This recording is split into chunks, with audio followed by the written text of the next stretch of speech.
ada dampak-dampak yang akan terjadi ketika seorang mendiamkan yang namanya kemungkaran.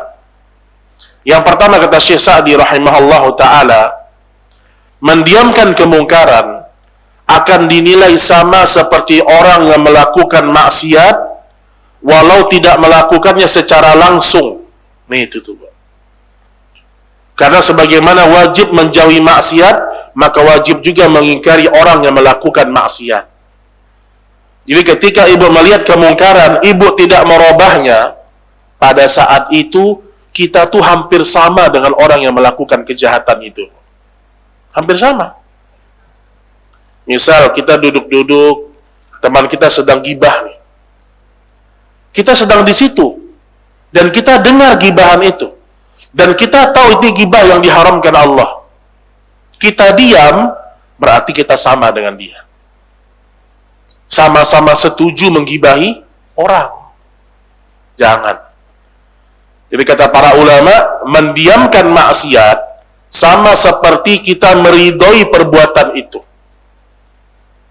Mendiamkan. Berarti kan tidak mengingkari dengan tangan, tidak mengingkari dengan lisan, juga tidak mengingkari dari hati. Kalau hati kita mengingkari, kita pasti tinggalkan majelis gibah. Kita tinggalin tuh. Jadi kalau hati kita mengingkari. Itu yang pertama ya. Jangan sampai kita disamakan oleh Allah dengan pelaku maksiat, padahal kita bukan pelakunya. Padahal kita bukan pelakunya.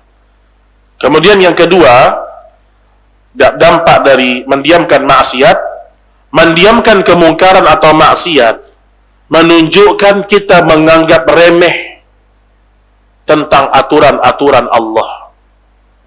Itu, Bu. Ketika ibu melihat kemungkaran atau mendengar maksiat, di saat itu kalau kita diam, kita sedang meremehkan aturannya Allah. Sedang kita remehkan aturannya Allah Subhanahu wa ta'ala. Contoh, kita langsung dengar bahwasanya ada teman kita yang melakukan sebuah kemungkaran. Apalah contohnya? Entah kesyirikan, entah dosa, kita tahu kita. Kalau kita diam, berarti kita sedang meremehkan aturan-aturan Allah. Kita wajib mengingkari, jemaah sekalian. Maka dalam Al-Quranul Karim, di dalam Al-Quran, Allah mendahulukan kalimat amar ma'ruf nahi mungkar dari kalimat iman. Jadi ada ayat dalam Al-Quran yang Allah sebutkan dalam surah Ali Imran 110. Ali Imran 110. Jadi saking pentingnya amar ma'ruf nahi mungkar ini, Allah dahulukan amar ma'ruf nahi mungkar sebelum iman. Allah Subhanahu wa ta'ala berfirman, kuntum khaira ummatin ukhrijat linnas. Kamu adalah umat yang terbaik yang dilahirkan untuk manusia. Ta'muruna bil ma'ruf wa tanhauna 'anil munkar. Karena engkau adalah umat yang mengajak manusia kepada kebaikan dan mengajak manusia meninggalkan kemungkaran.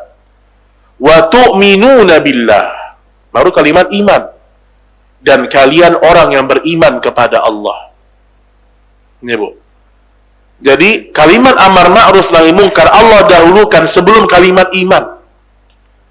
Menunjukkan orang kalau imannya itu benar, akan tegak amar ma'ruf nahi mungkar dari diri dia. Ini kadang-kadang kita dengar, Bu. Dengar di hadapan kita orang mengeluarkan sebuah kalimat yang salah, kita diam. Diam kita. Misalnya lagi satu mobil nih, terus ada yang ngomong, oh, kan kita nggak wajib pakai jilbab misalnya. Yang penting kan hatinya baik. Ibu dengar di mobil tuh, ibu jangan diam. Ketika ibu dengar ada pernyataan seperti itu, atau pernyataan apapun yang menyimpang dari agama, luruskan, Bu. Tegur. Oh, nggak kayak gitu ya. Tegur. Kayak dulu saya pernah dengar ada orang, dia mengatakan, ngapain pakai cadar? Cadar itu kan budaya Arab misalnya. Kalau kita dengar itu, kita perbaiki.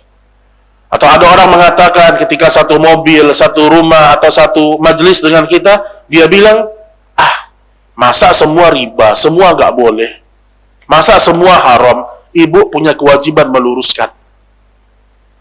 Ketika ibu membiarkan teman ibu punya pemahaman salah, berarti ibu ridho dia di atas pemahaman itu. Jangan, Bu. Kita ini kalau bersahabat, benar-benar sahabat kita bersahabat ingin sampai ke dalam surga bersama-sama, kita tidak akan rela sahabat kita menyimpan pemahaman yang salah atau melakukan amal yang salah. Kita nggak mau. Biarlah sahabat kita sakit hati, tetapi dia sudah dengar nasihat dari kita. Mudah-mudahan ketika dia sebelum tidur, dia renungi lagi, baru dia sadar. Makanya nasihat itu Bapak Ibu, kalau disampaikan di tempat keramaian, itu bukan nasihat, teman. Artinya nih, kalau kita ingin menasihati seseorang yang lebih privasi masalahnya misalnya, panggil 2 mata, 4 mata. Kalau perlu 3 mata gini. Jangan di hadapan orang banyak, malu dia. Jangan. Jadi kadang sebagian orang terlalu semangat menasihati orang lain, sampai-sampai dia nasihati di depan orang banyak. Kalau kita mengingkari kemungkaran di hadapan orang banyak, tidak pakai etika, di saat itu kita sedang mencabik-cabik kehormatan dia.